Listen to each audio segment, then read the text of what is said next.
Hello everyone, कैसे हो आप सभी। नवदीक्षा एजुकेशन पर आपका स्वागत है। तो आज हमारी क्लास है परसेंटेज की फोर्थ। सबसे पहले तो जिन लोगों ने पहली, दूसरी और तीसरी क्लास नहीं लगाई है तो कृपया करके लेक्चर ना देखें, पहले वो क्लासेस लगा लो, तभी आपको ये लेक्चर समझ में आएगा, है ना। अदरवाइज़ भगवान भरोसे हो आप तो पहले वो लेक्चर्स लगा लो, उसके बाद ये लेक्चर लगाना है ना।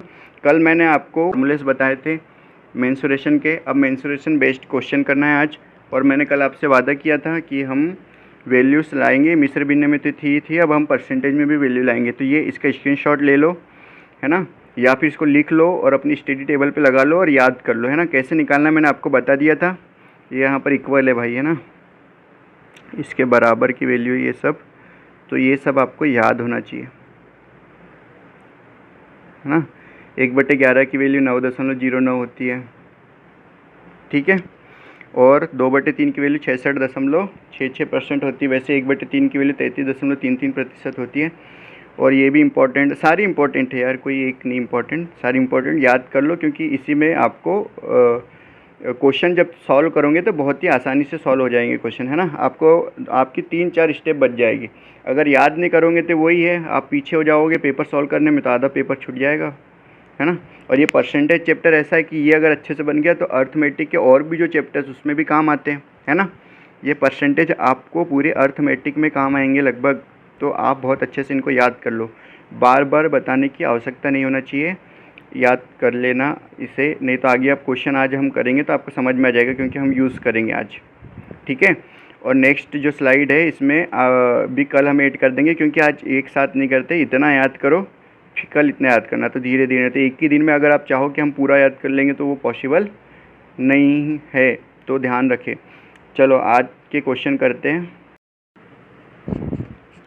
हाँ, तो आज का हमारा पहला सवाल है, यदि एक आयत की लंबाई में 40% की वृद्धि की जाती है तो उसी क्षेत्रफल को बनाए रखने के लिए चौड़ाई में कितने प्रतिशत की कमी होगी।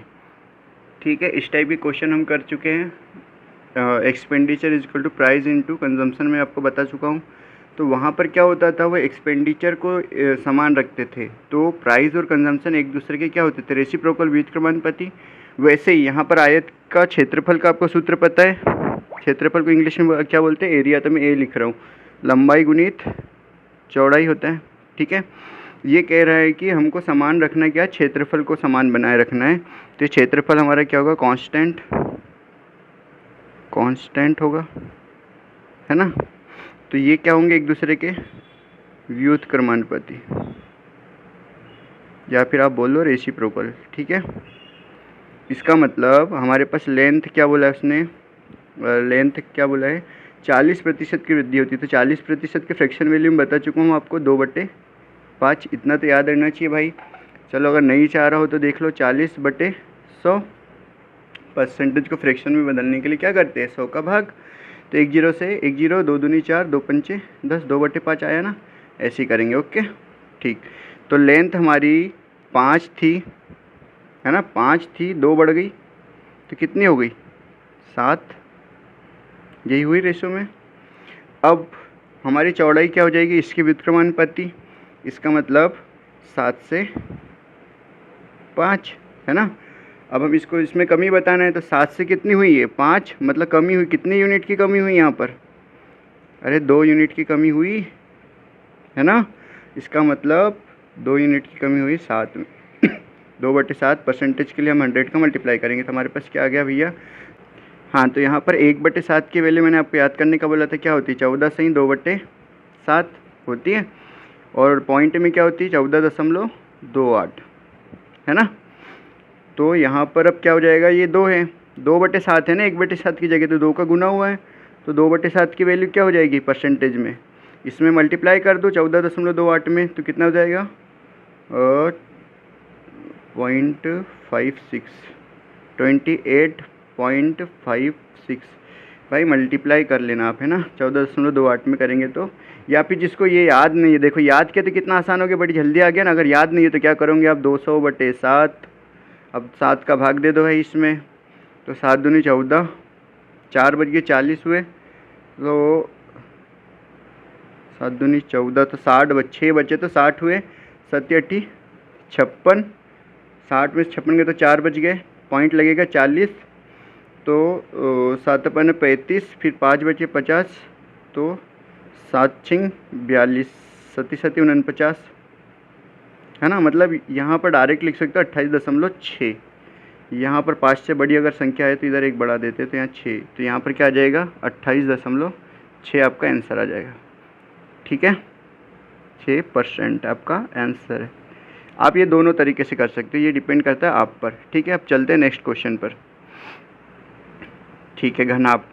अब ये क्यूबॉइड का मैं आपको बता चुका हूँ पहले ही, है ना, फॉर्मूले तो याद होंगे मुझे उम्मीद है।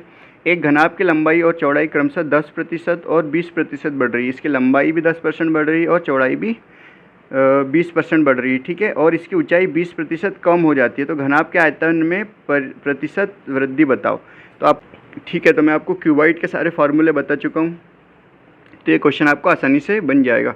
एक घनाभ की लंबाई और चौड़ाई क्रमशः 10% और 20% बढ़ जाती है और इसकी ऊंचाई 20% तक कम हो जाती है। ठीक, और घनाभ के आयतन में प्रतिशत वृद्धि बताना है।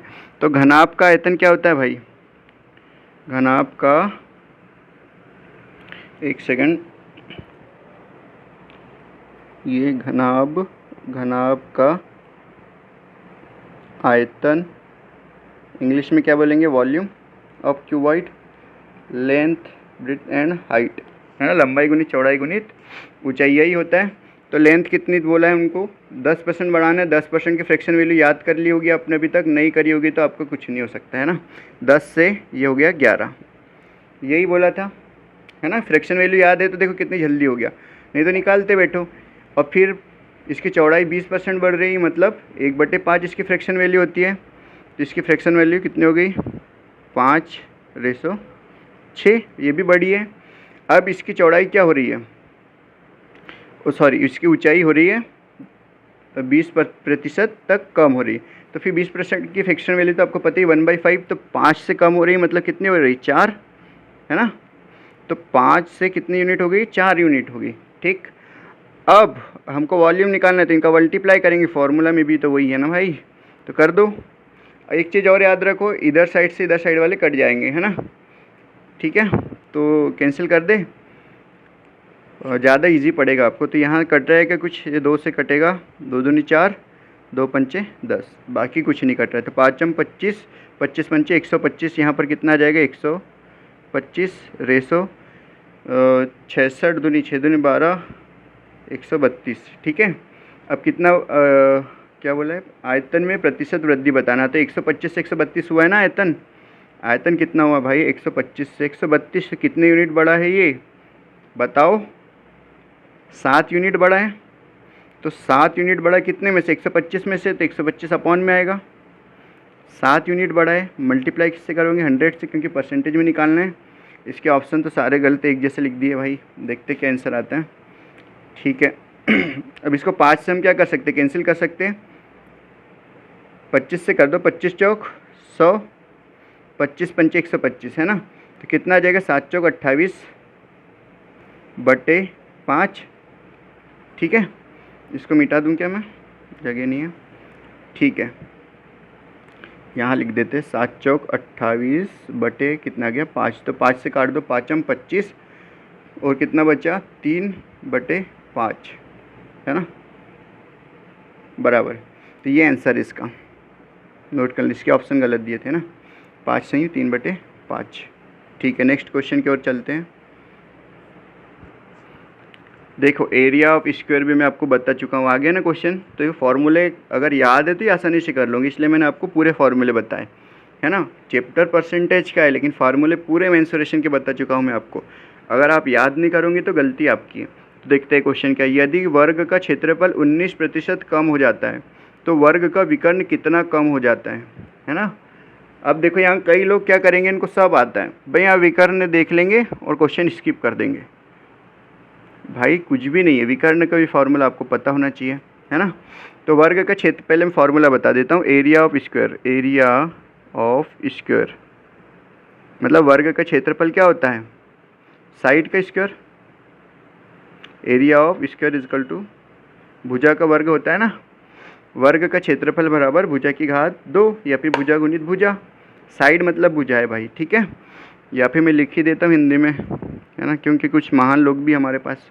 वर्ग का क्षेत्रफल बराबर से भुजा की घात 2। फिर से फॉर्मूले बता रहा हूँ, है ना, तो अब तो याद हो ही जाना चाहिए। और वर्ग का विकर्ण डायगोनल क्या होगा? वर्ग का विकर्ण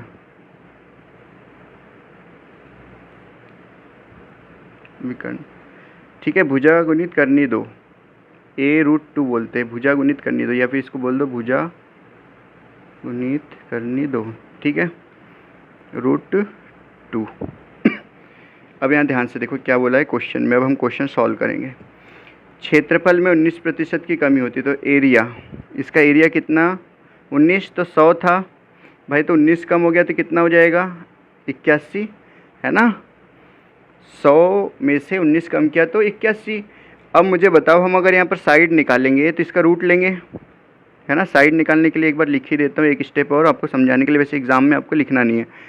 साइड मतलब इसकी भुजा निकालेंगे तो रूट में 100, क्योंकि यहाँ से घात 2 को इधर भेज दो तो वर्ग के क्षेत्रफल का रूट बराबर भुजा, ठीक है। तो यहाँ पर भी हम साइड निकालने के लिए इसका क्या ले लेंगे, रूट। तो यहाँ कितना आ गया 10, यहाँ कितना आ गया भैया 9। इतना तो पता होगा, रूट में 10 गुणित 10 होता है, तो 10 बाहर आ जाएगा और रूट हट जाएगा।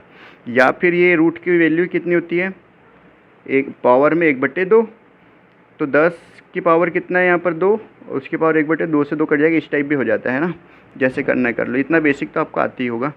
अब यहाँ पर हमको डायगोनल भी निकालना है, ठीक है। तो डायगोनल का फॉर्मूला बताया था मैंने, a√2, तो यहाँ पर हो जाएगा 10√2 और यहाँ पर हो जाएगा 9√2।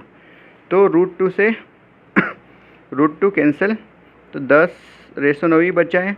मुझे ये बताओ विकर्ण कितना कम हुआ बोल रहा है ना, तो 10 से कितना 19, मतलब इसमें 1 यूनिट की कमी आई, कितने में से 10 में से, तो मल्टीप्लाई कितने करेंगे 100 का, क्योंकि हमको परसेंटेज में निकालना है। तो 0 से 0 कैंसिल, तो हमारे पास आ गया आंसर 10%। इसका आंसर क्या है 10%। ओके, चलते हैं नेक्स्ट क्वेश्चन पर। देखो फिर से घनाभ का क्वेश्चन आ गया, क्यूबाइड वाला। यदि एक घनाभ की लंबाई और चौड़ाई में क्रमशः 7% और 6% की वृद्धि की जाए तो इसके आयतन में कितने प्रतिशत की वृद्धि होगी, ठीक है। तो एरिया ऑफ क्यूबाइड क्या होता है, एरिया ऑफ क्यूबॉइड मतलब घनाभ का, सॉरी यहाँ पर एरिया नहीं होगा, वॉल्यूम होता है यहाँ पर, है 3D डायग्राम है। Volume of cuboid is equal to length into breadth into height, मतलब लंबाई गुणित चौड़ाई गुणित ऊंचाई, ठीक। तो यहाँ पर ऊंचाई तो कांस्टेंट है, ऊंचाई में कोई परिवर्तन है क्या, नहीं है, तो लेंथ और बीच में करना है, तो कोई बात नहीं करते। 7 और 6, है ना, ऊंचाई तो कांस्टेंट है, कांस्टेंट को हम नहीं लेते, मान लो मैं इसको लेंथ और ब्रीथ पे ही हमको काम करना है यहाँ पर, ठीक है। इतना याद रखो, फार्मूला तो यही रहेगा क्योंकि ये कांस्टेंट है। तो मेरे भाई मुझे बताओ, मैंने आपको बोला था कि सक्सेसिव कहाँ लगाएंगे, जब हमारे पास में नंबर्स में ये परसेंटेज दिए होते हैं, हम डायरेक्ट सक्सेसिव लगा देते हैं, रेशो मेथड का यूज़ करने की आवश्यकता नहीं है ना। तो हमको percentage change in volume, percentage change in volume of cuboid, ये पेपर में लिखना नहीं है, बस समझाने के लिए लिख रहा हूँ कि पहली बार तो आपको अगर समझ में नहीं आता है तो प्रॉपर लिखा रहे तो समझ में जाता है। ये जब क्लास ख़त्म होगी ना, मतलब ये चैप्टर एंड होगा परसेंटेज का, तो इसके बाद मैं आपकी प्रैक्टिस क्लास लूँगा जिसमें सिर्फ परसेंटेज के सवाल होंगे। उसमें मैं आपको बताऊंगा कि कैसे आपको एग्ज़ाम में अप्रोच करना है ना, कितने स्टेप 1 में करना है, कितना आपको लिखना है, सिर्फ मतलब बोलो ना क्वेश्चन को उड़ा देंगे उस टाइप से हम करेंगे, तो मैं वहाँ आपको और अच्छे से सिखा दूंगा। अभी तो आप पूरा समझ लो एक बार बहुत अच्छे से बेसिक से, उसके बाद आपको आराम से बन जाएंगे, है ना क्वेश्चन। तो यहाँ पर हमको क्यों सक्सेसिव लगाना है ये मैं बता चुका हूँ। तो सक्सेसिव लगाएंगे, सक्सेसिव का फॉर्मूला पता है, फिर से बता दूँ, a+b+ab/100 यही होता है। यहाँ दोनों में वृद्धि हो रही तो रख दो 7 धन 6 धन 7 गुणित 6/100, कितना आ जाएगा 7 और 6 13 धन 6 7 42/100, यही होगा। अब ये 100 है तो दशमलव इधर 2 स्थान इधर आ जाएगा, यहाँ से दशमलव कहाँ आ जाएगा, यहाँ आ जाएगा 2 स्थान, क्योंकि 2 0 है तो 100 हट जाएगा वहाँ से। अब सॉल्व कर लो इसको, 13 धन 0.42, चाहता तो मैं डायरेक्ट लिख देता, पर समझाने के लिए इतना लिखना पड़ता है। 13.42। ठीक, ये आंसर। एक बार फिर से बताऊं, यहाँ पर लंबाई ऊंचाई में किसी भी प्रकार का कोई चेंज नहीं है, इसका मतलब वो कांस्टेंट है। तो हमको सिर्फ लेंथ और ब्रेथ की आवश्यकता थी। वो उन्होंने बताया कि इसमें 7% की वृद्धि हो रही है लंबाई में, और चौड़ाई में हो रही है 6% की वृद्धि। ठीक है, तो मैंने आपको बताया था कि जहाँ भी नंबर्स में परसेंटेज दिए रहेंगे तो हम डायरेक्ट सक्सेस से कर लेंगे, है ना। तो हम यहाँ सक्सेस से लगा देते रेशो की जगह पर, नहीं तो रेशो से करो आप। 100 में 107 बढ़ गया, है ना। क्यों नहीं करना रेशो मेथड, वो बताता हूँ मैं। अब यहाँ पर 100 से 106 हो गया, हो तो जाएगा रेशो मेथड से भी। अब मल्टीप्लाई करो, यहाँ पर 10,000, अब इसका मल्टीप्लाई करो, यहाँ एक नंबर आएगा, है ना। फिर इनका डिफरेंस निकालो, फिर परसेंटेज में चेंज करो, तो ये टफ पड़ेगा ना। उससे अच्छा डायरेक्ट क्या लगा दो, ऐसी जगह पे सक्सेसिव। तो पता होना चाहिए कहाँ रेशो मेथड लगाना है, कहाँ सक्सेसिव मेथड लगाना है।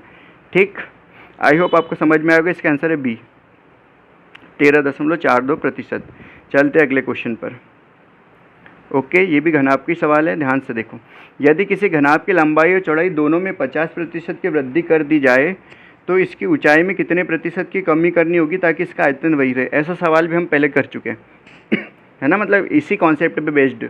अब ध्यान से देखो, ये बहुत इंपॉर्टेंट क्वेश्चन है ना, और इस टाइप के क्वेश्चन आते हैं और बच्चे कन्फ्यूज़ होते हैं। तो मैं यहाँ पर लिख देता हूँ, ये कौन सा कैसा क्वेश्चन है, इंपॉर्टेंट क्वेश्चन है। ठीक, ध्यान से इसको 2 बार रिवाइज कर लेना। घनाभ की लंबाई और चौड़ाई में आपको पता है घनाभ का आयतन बार बार नहीं लिखूँ, डायरेक्ट लिख देते, volume equal to length into breadth into height, है ना। लंबाई गुनी चौड़ाई गुनी ऊंचाई। अब यहाँ पर उनने बोला है कि लंबाई में 50% की फ्रैक्शन वैल्यू आपको पता है क्या? आई होप पता होना चाहिए। कितनी है 50% की फ्रैक्शन वैल्यू? 1/2, है ना। देखो अब यहाँ पर क्या होगा, बार बार निकालना नहीं सिखाया जाएगा आपको, है ना। अगर आप याद नहीं करोगे तो फिर ये आपकी गलती है। बिना याद करे आपको सवाल नहीं बनने वाले फिर वो बहुत टाइम लगेगा, तो फिर आप कंपटीशन से वैसे ही बाहर हो। तो ध्यान से देखो, लंबाई में 50% की वृद्धि हो रही है, मतलब 2 से कितनी हो रही है, 1 बढ़ेगा तो 3, है ना। तो 2 से कितना हो गया, 3। इसकी चौड़ाई भी क्या बोला है उसने, 50% की चौड़ाई में भी वृद्धि होगी, तो ये भी कितने हो गई, 2 से 3। ऊंचाई हमको नहीं दी है, ऊंचाई में हमको बताना है कितनी कमी होगी, ठीक है। तो यहाँ पर क्या आता है, वॉल्यूम इनका मल्टीप्लाई करने पे वॉल्यूम ही आता है ना भाई। अभी जस्ट सवाल किया, ध्यान से देखो, यहाँ पर इसके पहले ये लंबाई चौड़ाई ऊंचाई, 1 सेकेंड ये पेन ले लेते हैं, लंबाई चौड़ाई ऊंचाई का मल्टीप्लाई किया तो क्या आता है यहाँ पर, वॉल्यूम। वैसे ही हम हमारे पास यहाँ पर भी आगे, बस हमको यहाँ ऊंचाई नहीं दी है ना। वैसे ही हमको यहाँ पर क्या नहीं दी है, ऊंचाई नहीं दी है, ये ऊंचाई निकालना पड़ेगा। तो मैंने आपको पहले भी बताया था कि पहले तो अभी यहाँ तो 3 डायमेंशनल है ना, वहाँ 2 डायमेंशनल था, तो इन दोनों का था। तब भी मैंने आपको बताया था कि अगर हमको वॉल्यूम में कोई चेंज नहीं, मतलब हम 1% ले सकते हैं, 1 से 1 समान है ना, कुछ भी ले लो समान है, तो 50 से 50 ले लो भाई रेशो में। इसको मान लो 50 है, ये भी 50। आप बोलोगे सर एक क्यों लिया, तो आप 50 ले लो, 50 से 50 कटेगा तो भी तो 1:1 ही आएगा ना मेरे भाई, सेम है तो।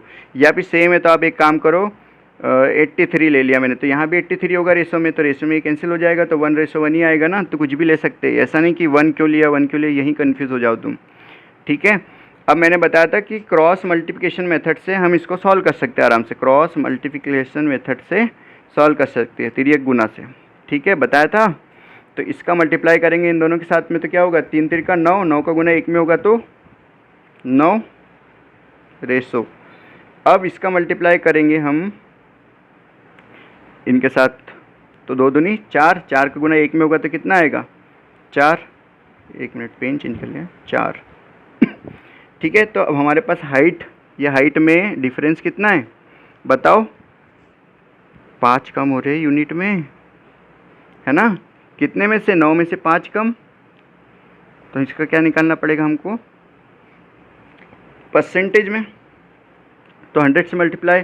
अब मुझे बताओ भाई, यहाँ पर चेक हो जाएगा आपको याद है कि नहीं वैल्यू, 1/9 की वैल्यू बताओ चलो, है ना। 1/9 की अगर आपको वैल्यू पहले से पता है, जो मैंने आपको लिस्ट दी थी इंपॉर्टेंट परसेंटेज की, तो 11.11 होता है ना। तो यहाँ पर 5/9 की क्या हो जाएगी, 5 का गुना हो जाएगा, तो 55.55%। तो यहाँ डायरेक्ट आप ऐसे टिक लगा सकते हो, आंसर में लगा सकती हो ना। लेकिन अगर याद ही नहीं तो आप करो ऐसे फिर, नहीं याद है तो 500 बटे 9, 9 का भाग दो, 9 5 45, फिर 5 बचे तो 9 5 45 है ना। अब 4 बज गए, 9 5 45, फिर 5 बज गए दशमलव, फिर 9 5 45, 9 5 45 टाइप से होते रहेगा। ठीक, तो अब देखो यहाँ पर भाग देने से आपका टाइम बच गया ना। अगर आपको वैल्यू याद है तो आप डायरेक्ट लगा देते हैं आंसर, तो इसीलिए बोल रहे हैं कि आपको याद करना है। ठीक है, इसका आंसर क्या होगा 50.55%। ठीक, चलते हैं नेक्स्ट क्वेश्चन पे। ये बहुत इंपॉर्टेंट क्वेश्चन है ना, ये ध्यान रखना। यहाँ पर लोग कंफ्यूज हो जाते हैं, यहाँ पर कंफ्यूज हो जाते हैं। इसका मल्टीप्लाई करना है इन दोनों के साथ और यहाँ लिखना है। ठीक, इसका मल्टीप्लाई करना है इन दोनों के साथ और यहाँ लिखना है। अब ये कोई 4 इधर लिख देता है, कोई 9 इधर लिख देता है, तो यहाँ पर आप लोगों की गलती बहुत ज़्यादा होती है, तो ध्यान रखिए। ठीक, ओके, चलते हैं नेक्स्ट क्वेश्चन पर। चलो, अब घन आ गया, क्यूब आ गया, है ना। तो अब इसको भी करते हैं। क्या है क्वेश्चन, यदि एक घन की प्रत्येक भुजा में 12% की कमी की जाए तो इसके पृष्ठीय क्षेत्रफल में कितने प्रतिशत की कमी होगी। आपको फार्मूला याद है, मैंने कल बताया था। तो घन की भुजा में 12% पृष्ठीय क्षेत्रफल निकालना है हमको यहाँ पर, है ना। Lateral surface area, lateral surface area क्या होता है इसका फार्मूला, 4a² होता है। मैंने बताया था यहाँ पर 4 कांस्टेंट है तो इसको हम नहीं लेंगे, तो a² पे हमको काम करना है। किस पे काम करना है, a² पे हमको, एक सेकंड पेन चेंज करते हैं, a² पर हमको वर्क करना है यहाँ पर। ठीक है, मतलब a 2 बार, इसका मतलब भुजा में 2 बार बदलाव। 12% की कमी हो रही ना, तो कितने बार लेना पड़ेगा, 2 बार, क्योंकि यहाँ स्क्वायर है। भुजा में 12% की कमी करना है, मतलब 2 बार। एक बार 12% की कमी हुई भुजा में घन की, फिर दूसरी बार में भी 12% की क्या हुई, कमी हुई। तो हमको क्या बताना है, इसका पृष्ठीय क्षेत्रफल। तो पृष्ठीय क्षेत्रफल बताना है, ये क्षेत्रफल होता है ना पृष्ठीय क्षेत्रफल, a², मतलब 2 बार हमको क्या करना है, कमी भुजा में। तो कर दो भाई, फिर हम बता देंगे पृष्ठीय क्षेत्रफल में कितने प्रतिशत की कमी हुई, है ना। ठीक है, शब्दों पे मत जाओ, भावनाओं पे जाओ, है ना। तो पृष्ठीय क्षेत्रफल में प्रतिशत कमी बताना है हमको, तो यहाँ पर अब लगा देंगे। अब देखो यहाँ पर सक्सेसिव लगा दो तो ज़्यादा बेहतर है, 12%, 12%, क्योंकि अगर आप यहाँ रेशो लगाओगे, है ना, देखो ऐसे क्वेश्चन में आपके डाउट क्लियर हो जाएगी, कहाँ सक्सेसिव लगाना है, कहाँ रेशो। यहाँ नंबर में दिया हुआ है ना, तो हम डायरेक्ट सक्सेसिव लगा देते हैं। चलो ठीक है, सक्सेसिव का फार्मूला मैं अब नहीं लिखूँगा, क्योंकि आपको याद हो जाना चाहिए अभी तक। तो सक्सेसिव लगाएंगे 12, वृद्धि और कमी की करना है ना, तो -12, -12, यहाँ पर धन आता है, ऋण 12, यहाँ पे डायरेक्ट एक फार्मूला वो भी हो जाता है, ऋण, मैं वो भी बता देता हूँ, ऋण 12, एक सेकंड, ऋण 12 गुणित ऋण 12 बटे 100, यहाँ ऋण ऋण का धन होगा तो धन रहेगा, है ना, और यहाँ पर ये जुड़ जाएंगे। ठीक है, तो कितना हो जाएगा भैया, ऋण 24 धन 144 बटे 100। अब ये 2 जीरो है तो दशमलव इधर आएगा। ठीक है, बार बार बता रहा हूँ, फिर भी अगर डाउट आएगा तो फिर गलत बात है, ध्यान से देखो। -24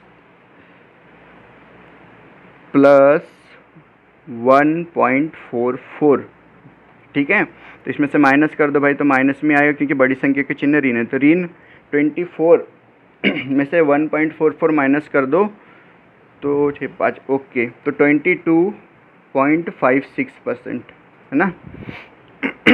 यही आएगा, घटाना नहीं आता है क्या भाई।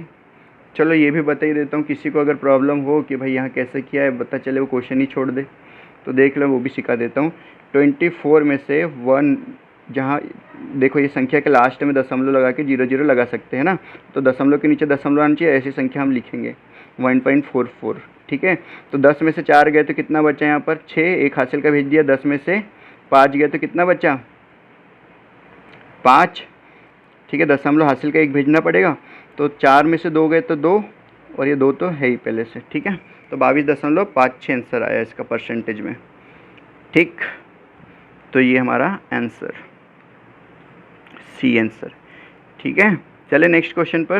चलो अगला सवाल देखते हैं। एक वृत्त की त्रिज्या में 20% की वृद्धि की जाती है, तो वृत्त की परिधि में प्रतिशत वृद्धि ज्ञात कीजिए।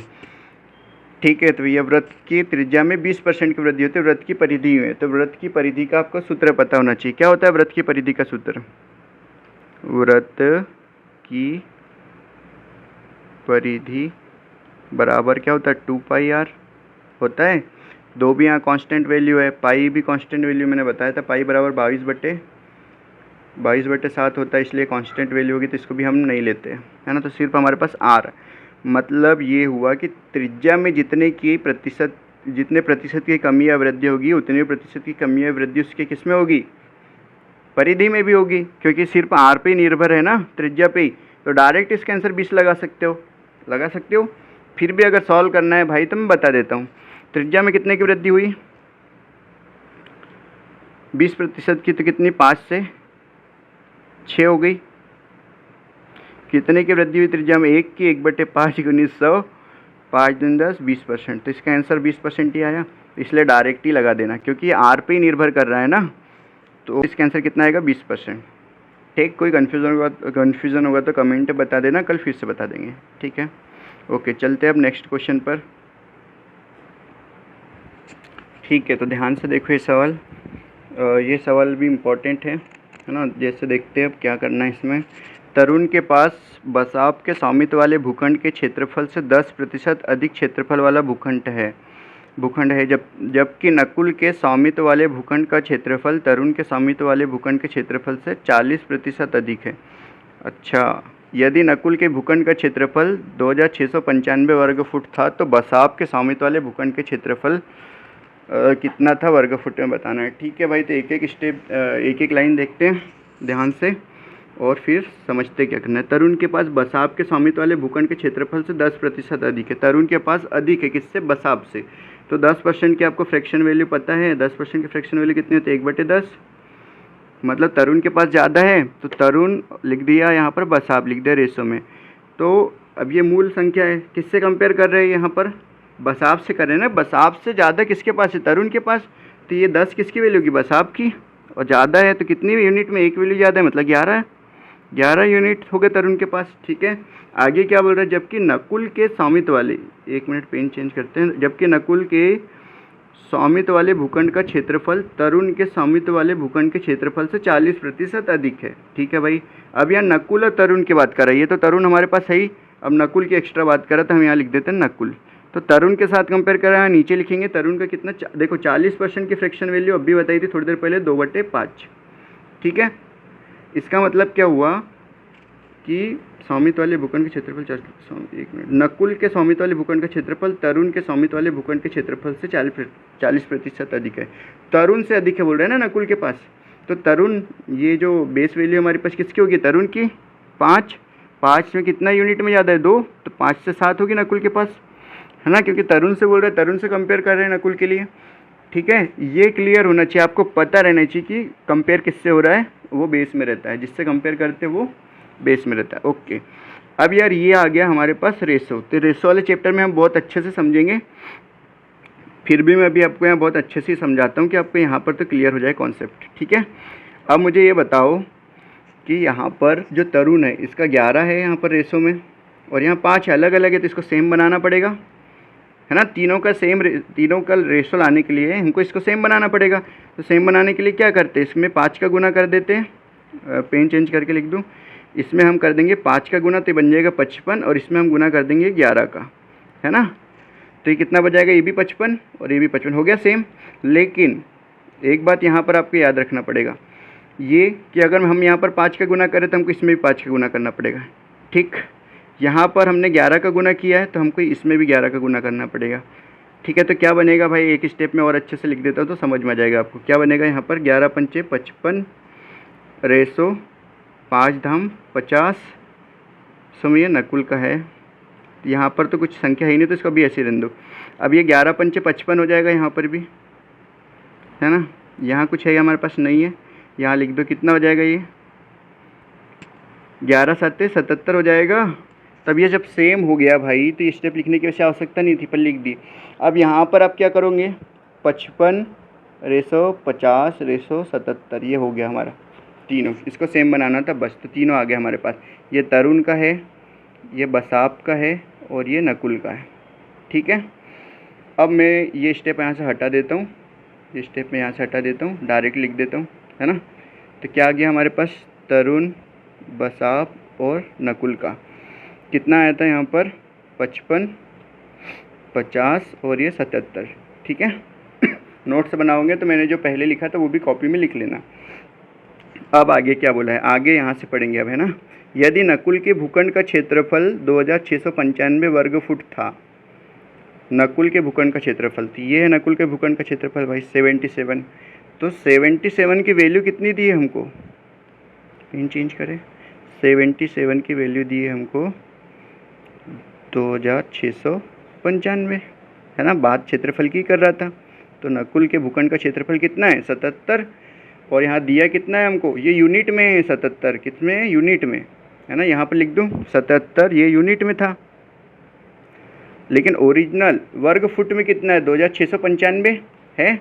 तो यहाँ पर कट जाएगा ये 77, देख के आपको सीधा समझ में आना चाहिए कि ये तो 11 से कटता है, इसका मतलब इसको भी हम 11 से काट के देखते हैं 2695 को कटता है कि नहीं, है ना। वैसे तो कट ही जाएगा, देख के समझ में आ रहा है। तो 11 7 77, 11 दूनी 22, 4 बज गए, तो 11 चौक 44, है ना, 49 थे तो 11 चौक 44 हो गए, तो 5 बचे, 11 पंचे 55, फिर 7 से काट दो, 7 तारीख 21, 7 अपन 35।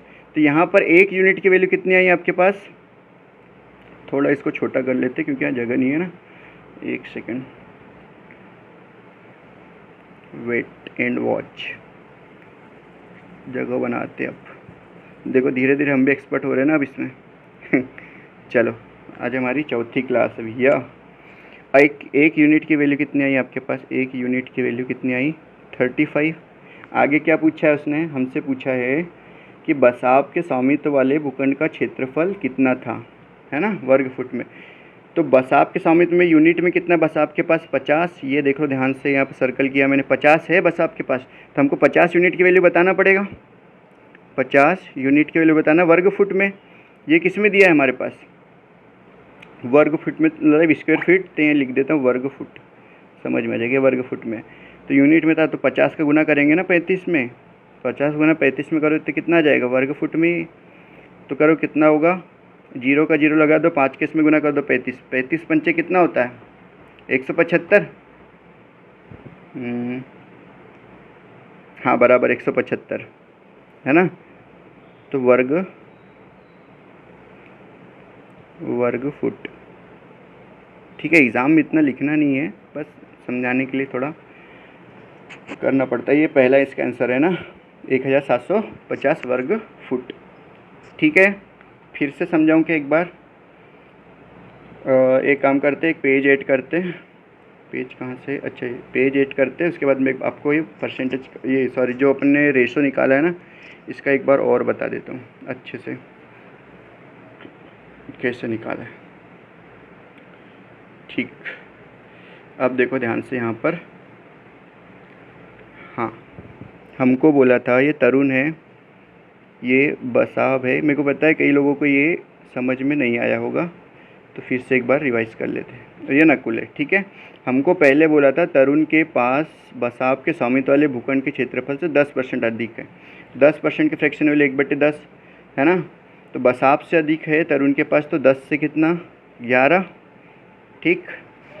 अब अगली स्टेप में उसने बोला जबकि नकुल के स्वामित्व वाले भूखंड का क्षेत्रफल तरुण के स्वामित्व वाले भूखंड के क्षेत्रफल से 40% अधिक है, तो 40% की फ्रैक्शन वैल्यू कितनी हुई 2/5 हुई ना।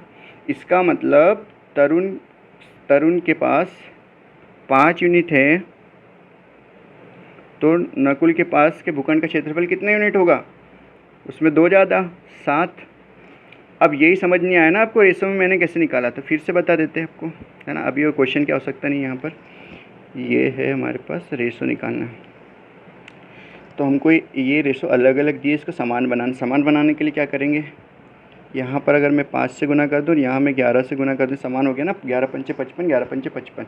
लेकिन अगर मैंने यहाँ 5 से गुना किया तो इसमें भी 5 से गुना होगा, अगर यहाँ 11 से गुना किया तो इसमें 11 से गुना होगा, ठीक है। तो यहाँ पर 11 पंचे 55 आ गया, 11 पंचे 55 आ गया, 5 का गुना किया बसाव वाले में तो कितना आ गया 50, और 11 का गुना किया नकुल वाले में तो कितना आ गया 77। तो ये तीनों का रेशो आ गया हमारे पास, समझे। चलो पूरा क्वेश्चन ही रिवाइज करा देता हूँ मैं। तो अगला क्वेश्चन में आगे क्या बोला था उसने, नकुल के भूखंड का क्षेत्रफल, तो नकुल के भूखंड का क्षेत्रफल हमारे पास यूनिट में कितना है भाई 77, है ना, 77 यूनिट में दिया है, लेकिन वर्ग फुट में कितना दिया है 2695, 2695 95। ठीक है, तो कैंसिल कर दो 11 से, 11 7 77। अब मुझे 11 कैसे समझ में है डायरेक्ट? सर आपने तो डायरेक्ट 11 से काट दिया। तो भाई यहाँ पर ध्यान दो, 77 लिखा, 77 11 के पहाड़े में आता है। तो हीट एंड ट्रायल मैं लगा रहा हूँ, 7 से यहाँ कर, 7 से यहाँ भाग तो जाएगा ये, 11 7 77 यहाँ भी लगा के देख लेते। तो 11 दूनी, सॉरी यार, 11 से 11 दूनी 22 है ना। और कितना बचा यहाँ पर? 4, 49, 11 चौक 44, 5 11 पंचे 55।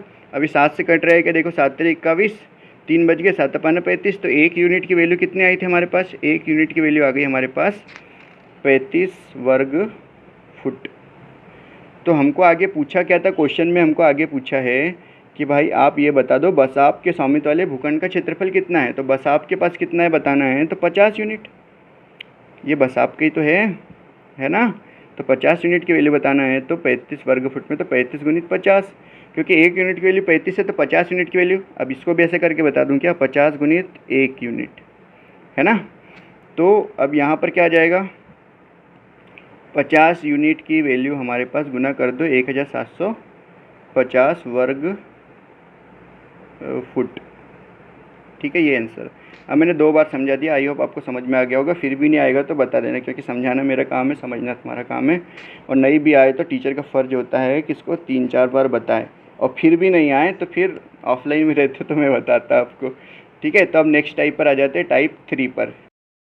हाँ, तो इस टाइप में हमारे पास क्वेश्चन है, सलील का वेतन पहले 15% घटाया गया और बाद में 10% बढ़ा दिया गया। उसका अंतिम वेतन उसके शुरुआती वेतन की तुलना में कितने प्रतिशत कम था? देखो यार, इतने सारे क्वेश्चन करा दिए आपको। ये एनटीपीसी ग्रेजुएशन लेवल 1 का है, अभी 2-3 महीने पहले का ही क्वेश्चन है ना। तो अगर कल भी कोई एग्ज़ाम हो तो आज हमारी सीट में क्वेश्चन आ जाएगा, टेंशन मत लो, सारे अपडेटेड सीट है। तो आपको ध्यान यहाँ देना है कि आपको क्वेश्चन देख के समझ में आ जाना था कि यहाँ पर हमको सक्सेसिव लगाना है ना। क्योंकि पहले 15% घटा है, फिर 10% बढ़ा है, तो हमको बताना है अंतिम वेतन उसके शुरुआती वेतन की तुलना में कितने प्रतिशत कम है। तो डायरेक्ट यहाँ पर लगा दो आप सक्सेसिव। बार बार फार्मूला लिखने की आवश्यकता नहीं, फिर भी मैं बता देता हूँ। A plus B plus A B बटे 100। 15% घट रहा है तो -15 ले लिया, है ना। और बाद में 10% बढ़ रहा है तो 10 ले लिया। ठीक है, प्लस धन में लेंगे क्योंकि 10 बढ़ रहा है, प्लस -15 गुणित 10 बटे 100, यही होगा। तो 15 में से 10 घटा दो तो ऋण 5 आएगा, बड़ी संख्या प्लस का साइन ऋण है तो ऋण आएगा, धन ऋण ऋण यहाँ भी ऋण होगा, 150 बटे 100। तो 1 जीरो से 1 जीरो कट गया। और आपको पता है यहाँ पर दशमलव एक स्थान इधर आ जाएगा, तो यहाँ पर क्या हो जाएगा? -1.5। तो ये माइनस माइनस जुड़ जाएगा, कितना हो जाएगा? 6.5, लेकिन माइनस में आएगा, है ना। तो माइनस मैंने आपको बताया था, इसका मतलब क्या होता है? कमी। ठीक है, ये आपका वार्म अप क्वेश्चन था, है ना। अब आएगा टाइप 3 का मेन क्वेश्चन। ये है नए टाइप के क्वेश्चन। ठीक है, income expenditure and saving based question, है ना। तो क्वेश्चन पढ़ते हैं पहले। एक व्यक्ति की मासिक आय 12,000 थी और उसका मासिक व्यय 8,000 था, है ना। तो अगले वर्ष उसकी आय में 10% की वृद्धि हो गई और उसके व्यय में 8% की वृद्धि हुई, तो उसकी बचत में प्रतिशत वृद्धि ज्ञात कीजिए। ठीक है भैया, सीजीएल का क्वेश्चन है, ध्यान से देखो। एक क्वेश्चन मैं आपको थोड़ा बेसिक से समझाता हूँ, इसको शॉर्ट में भी कर सकते हैं, पर स्टार्टिंग है, पहले ही क्वेश्चन तो बेसिक से बताता हूँ, है ना। ऐसा नहीं कि सर इसको इतना करेंगे तो टाइम लगेगा ये वो। अगर आपको बेसिक नहीं आता है ना भाई, कई बार क्या होता है, आप वहाँ पर जब एग्ज़ाम में प्रेशर में होते हैं ना, तो आपको ट्रिक याद नहीं आती, या फिर कोई आप नॉर्मल ऐसे शॉर्ट में करना है वो याद नहीं आती। पर अगर आपका बेसिक स्ट्रांग है तो आप इस क्वेश्चन को बहुत जल्दी कर लोगे, है ना। बेसिक पे अगर आपका हाथ जमा हुआ है तो आप इस क्वेश्चन को उतने ही टाइम में कर लोगे जितने टाइम में आप ट्रिक से करते हो, समझे। हाँ, तो पहला क्वेश्चन देखते हैं। इसमें आपको पता होगा भाई, आपकी इनकम क्या होती है? आपकी जो इनकम होती है, आय क्या होती है? व्यय और बचत का जोड़, है ना। आप महीने में कितना खर्च करते हैं और कितना बचाते हैं उसको जोड़ोगे तो वो आपकी इनकम हो गई ना। ये तो सबको पता है। ठीक है भैया, तो हमको यहाँ पर दिया है उसने कि एक व्यक्ति की आय कितनी है। एक व्यक्ति की आय दी हमको 12,000, ठीक, बराबर व्यय कितने दिया, यही फॉर्मूले में रखना है ना। इसको इंग्लिश वाले देख लो, इनकम एक second, income is equal to expenditure plus saving, है ना, सेविंग कर लो, ठीक है, वो तो समझ ही जाओगे आप लोग। अब वी आई कितना है हमारे पास 8000, तो हम यहाँ लिख देते हैं भैया 8000, ठीक है। अब बचत कितनी होगी, कॉमन सेंस लगाओ, बचत कितनी होगी मेरे भाई, इनकम बराबर एक्सपेंडिचर प्लस क्या है आपके पास सेविंग। फिर से ये आपके जैसा हो गया, पेन भी है ना, ये भी है ना अपना रिवीजन नहीं करता है बराबर। अब देखो income is equal to expenditure plus saving, तो यहाँ से हमको सेविंग निकालना है, तो क्या करेंगे हम, एक्सपेंडिचर को इधर भेज दो, है ना, तो income minus expenditure is equal to saving. आय में से व्यय को घटा दो तो बचत आ जाएगी ना भाई। आपके पास 12,000 रुपये है, आपने उसमें से 8,000 रुपये खर्च कर दिए, तो 12,000 में से 8,000 खर्च कर दिए तो कम कर दो, तो कितना बचेगा ये भी बताना पड़ेगा, घटा के 4,000 बचेगा ना, तो बचत कितनी होगी इसकी 4,000। बट आप यहाँ देखो कि हमको क्या बोला उसने बोला है अगले वर्ष उसकी आय में 10% की वृद्धि होगी, तो आय ये है, इसमें कितने प्रतिशत की वृद्धि कर रहा है, 10% की वृद्धि कर रहा है, इधर लिख देता हूँ यहाँ 10% वृद्धि कर रहा है। मल्टीप्लाइंग फैक्टर बताया था आपको, 10% की वृद्धि कर रहा है ना, 10% की फ्रैक्शन वैल्यू 1/2, तो इसका मल्टीप्लाइंग फैक्टर कितना होगा, अरे यार 10% की वैल्यू कितनी होती है, तुम्हारे चक्कर में ना मेरा दिमाग भी घूम जा रहा है, 1/10, तो इसका मल्टीप्लाइंग फैक्टर क्या हो जाएगा, 10 में कितना ज़्यादा बढ़ रहा है ना, तो 10 में 1 ज़्यादा मतलब कितना 11/10, तो इसमें मल्टीप्लाई किससे करेंगे 11/10 से, है ना। आगे क्या बोले, उसके व्यय में 8% की वृद्धि हुई, उसके व्यय में 8% की वृद्धि हुई, तो ठीक है भैया 8%, इसकी फ्रैक्शन वैल्यू आपको याद नहीं तो आप ऐसा कर लो 8/100, तो मल्टीप्लाइंग फैक्टर कितना हो जाएगा 108/100 होगा, मतलब यहाँ पर हमको बढ़ाना है भैया 8%, बढ़ाना ही है ना, हाँ बढ़ाना है, प्लस करना है, यहाँ भी प्लस करना है, तो इसका मल्टीप्लाइंग फैक्टर कितना होगा 108/100, है ना, इतना बढ़ के टोटल हमारे पास आ जाएगा। ठीक है भैया, बचत का उसने दिया नहीं है, हमको बताना है कि नई बचत जो होगी पुरानी बचत से कितनी ज़्यादा होगी, है ना, तो प्रतिशत में कितनी वृद्धि होगी ये बताना है। ठीक है भैया, अब यहाँ पर इसको सॉल्व कर लो, मैं आपको यहाँ सॉल्व करके बता दूँ, 12,000 गुणित 11/10, यहाँ तो डायरेक्ट हो जाना चाहिए वैसे पेपर में, है ना, ये यहीं पर आप डायरेक्ट कर लोगे, इतनी जगह पर ये लिखने की ज़रूरत नहीं है, पर समझाने के लिए लिख रहा हूँ।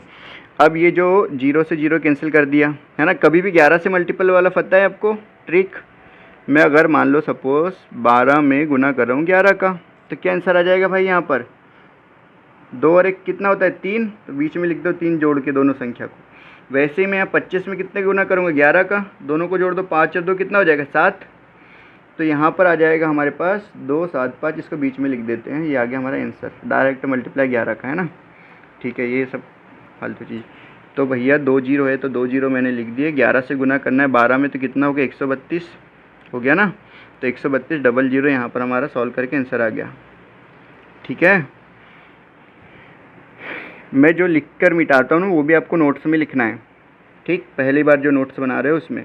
अब 8,000 में यहाँ पर देखो 8,000 में 108/100 का हमको गुना करना है, ये वृद्धि बताना है 8% की, तो ये 2 जीरो से 2 जीरो कैंसिल कर दिए भैया, ये जीरो है तो जीरो लिख दो और 8 का गुना कर दो 108 में, 8 64 के 4 हासिल गए 6, तो 8 शून्य शून्य, तो ये 6 आ जाएगा जो हासिल का गया था वही, है ना, फिर 8 एकम 8, 8,640 क्या है हमारे पास 8,640 आ गया एक्सपेंडिचर, तो एक्सपेंडिचर यहाँ लिख देंगे, नया एक्सपेंडिचर कितना है 8,640 बढ़ाने के बाद।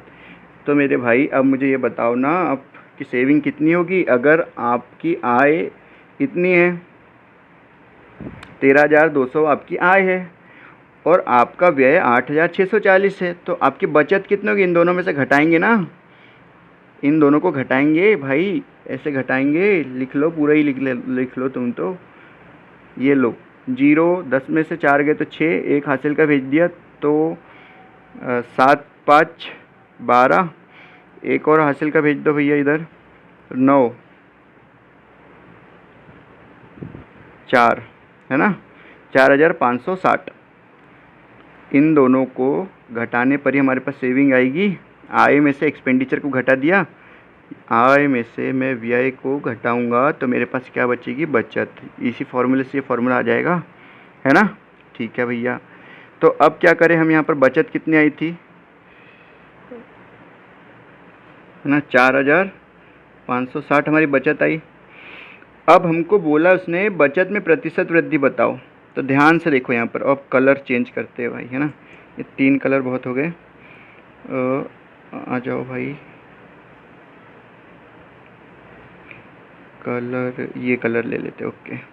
अब मुझे बताओ इन दोनों में हमको बताना है कितनी वृद्धि हुई, कितनी की वृद्धि हुई, 4000 में 4560 हो गया, मतलब वृद्धि कितनी की हुई भाई, यहाँ पर वृद्धि हुई है 560 की। कितने पर, 4000 पर। पहले सेविंग 4000 थी भैया, अब वृद्धि हो गई कितनी की, वृद्धि कितने की हो गई, 560 की। मल्टीप्लाई किससे करेंगे, 100 से, 2 जीरो से 2 जीरो कट गया, 1 जीरो से 1 जीरो कट जाएगा, 4 एकम 4, 4 चौक 16, तो 14% हमारा आंसर आ गया। ठीक है, ऐसे उड़ाना है सवालों को। अब इसको शॉर्ट में भी कर सकते हैं, मैं अभी आपको रिपीट ये क्वेश्चन कराऊंगा, फिर से एक बार कराऊंगा, उसमें और शॉर्ट मेथड बता दूंगा, बट अभी यही याद रखो, है ना, नहीं तो कंफ्यूज हो जाओगे दो मेथड के साथ। ठीक है, अब देखते हैं नेक्स्ट सवाल क्या है। अच्छा, अगला सवाल है हमारे पास, रीमा अपनी मासिक आय का 35% इतने पर, शेष का इतने पर खर्च करती है और इतना बचाती है। अच्छा, ये सेम टाइप मासिक वेतन इतना है तो प्रतिमा कितनी बचत करती है। अच्छा, ये सेम टाइप नहीं है, अगला देखते हैं अगर सेम टाइप का मिले तो। अपनी आय का 75% खर्च करता है, उसकी आय 20% बढ़ गई, अपने खर्च में 10% बचा। हाँ, ये सेम टाइप क्वेश्चन, देखो ये आरआरबी टेक्नीशियन का ग्रेड 3 का क्वेश्चन है, अभी जो 2024 में एग्ज़ाम हुआ था इसका, है ना, 24-25 में हुआ था, 24 का क्वेश्चन है, दिसंबर का क्वेश्चन है, ये भी लेटेस्ट क्वेश्चन है ना रेलवे का। अब देखो यहाँ पर क्या बोल रहा है, अरविंद अपनी आय का 75% खर्च करता है, उसकी आय 20% बढ़ाई गई, तो 75% अपने आय का खर्च करता है। तो भाई मान लो आप उसकी आय कितनी थी, income is equal to expenditure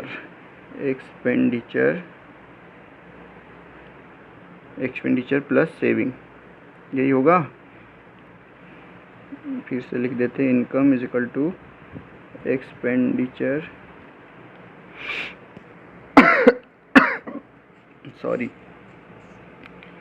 expenditure plus saving. ठीक है, तो हमने इसकी आय मान ली 100 है, इसका एक्सपेंडिचर कितना दिया है हमको, 75% दिया है। ठीक है, सॉरी, जब हमने 100 ही मान लिया तो 100 में से परसेंट लगाने की आवश्यकता नहीं है। 100% का 75% भी कितना होगा, 100 का 75% भी कितना होता है भाई, 75 ही होता है। अब यहाँ सेविंग हमको निकालना पड़ेगा, आप बताओ सेविंग कितनी होगी भाई। अगर 100 रुपये उसमें से 75 तुमने खर्च कर दिए तो बच्चे कितने तुम्हारे पास, 25 ना। यहाँ फार्मूला लिख के मत करने लग जाना, इतना तो कॉमन सेंस होना चाहिए। ठीक, और मैं पहले क्वेश्चन, इससे पहले क्वेश्चन में बता चुका हूँ, और सेम टाइप का क्वेश्चन लिया कि कोई आपको डाउट ना रहे, इसीलिए। तो ध्यान से देखो, अब आगे क्या बोला है, उसकी आय 20% बढ़ गई या बढ़ाई गई, तो उसकी आय में हमको 20% बढ़ाना है। ठीक है, आय में 20% हमको बढ़ाना है, तो 20% की फ्रैक्शन वैल्यू 1/5, याद है ना।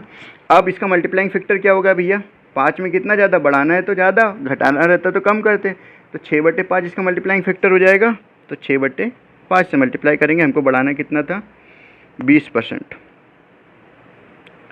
अब काफ़ी लोग कन्फ्यूज़ हो जाएंगे, मल्टीप्लाइंग फैक्टर ही क्यों लगा रहे हो सर, तो डायरेक्ट आ जाता है भाई। जैसे हम यहाँ पर पहले 20% निकाल लो, मान लो इसका 100 का 20%, अब 20% की फ्रैक्शन वैल्यू आपको पता है, तो इसमें आप गुना करोगे, मतलब भाग दोगे, 5 दूनी 10, 20 आ गया।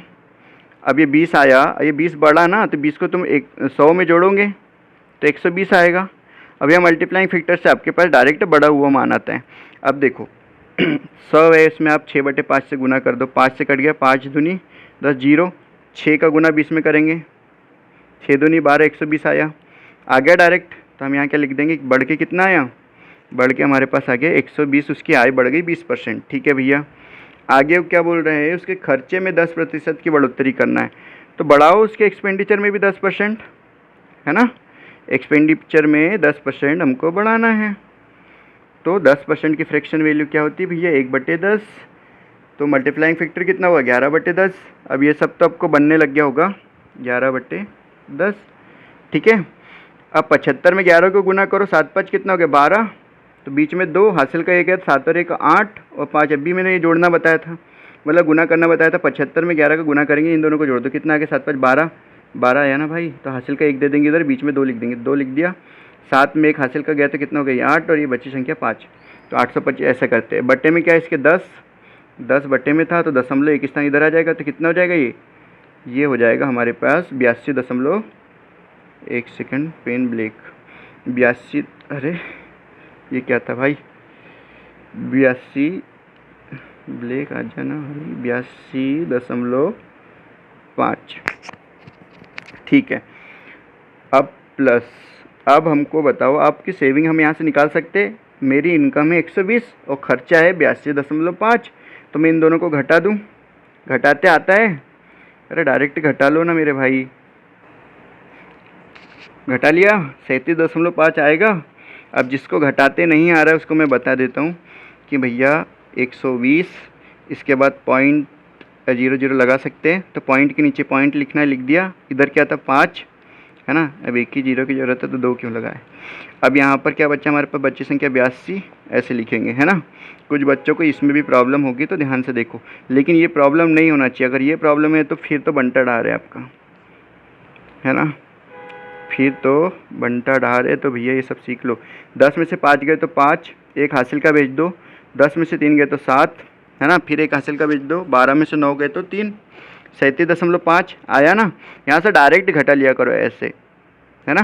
तो यहाँ पर 37 हमारे पास आ गया 37, अरे यार 37.5, ठीक, 37.5 मेरे पास आ गया। अब हमको पूछा क्या, बचत में कितनी बढ़ोतरी हुई, ठीक है। बचत में कितनी बढ़ोतरी हुई बताना है। तो बचत की पहले कितनी थी 25, अब कितनी होगी 37.5।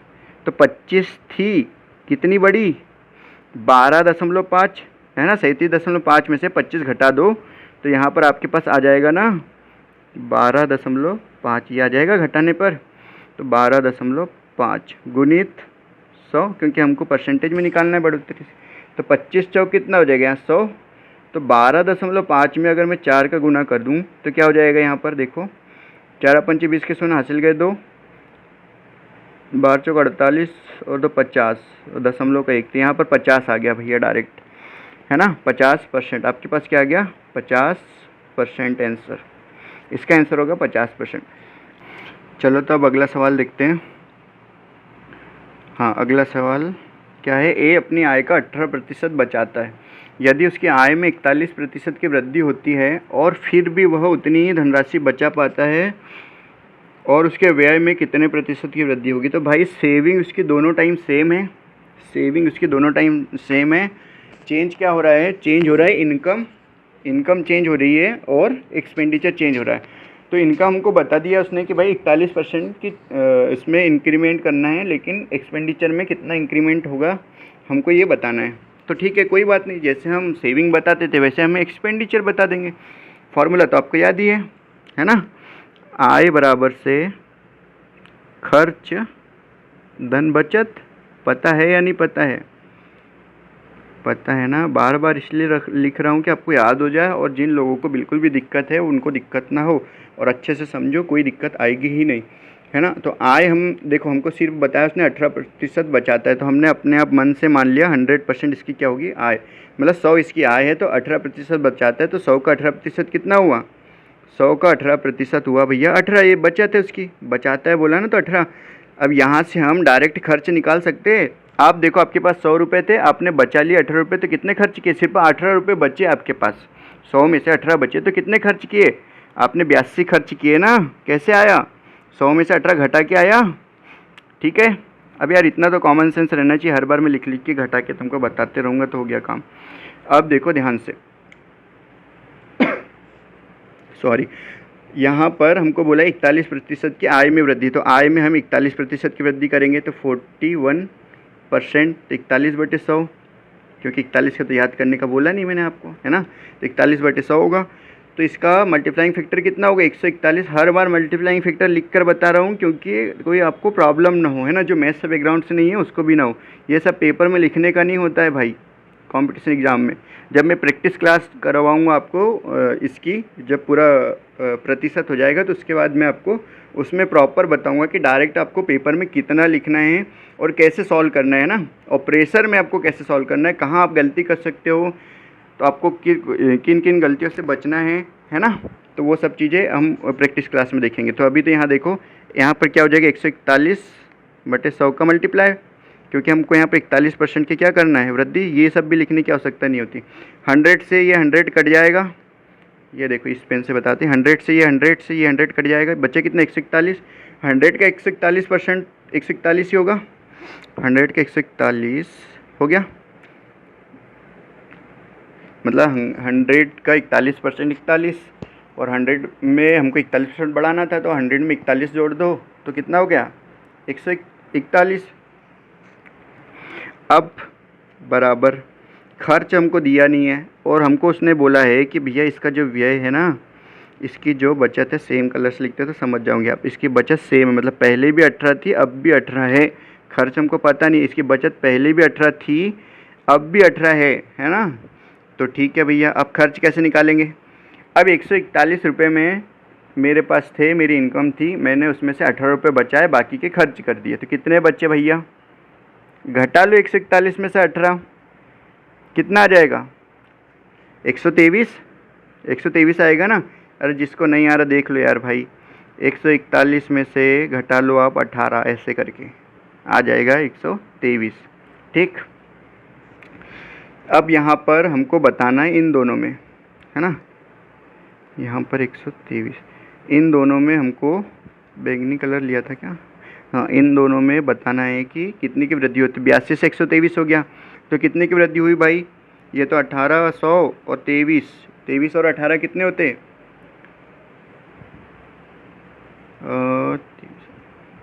41, हाँ 41 हुए।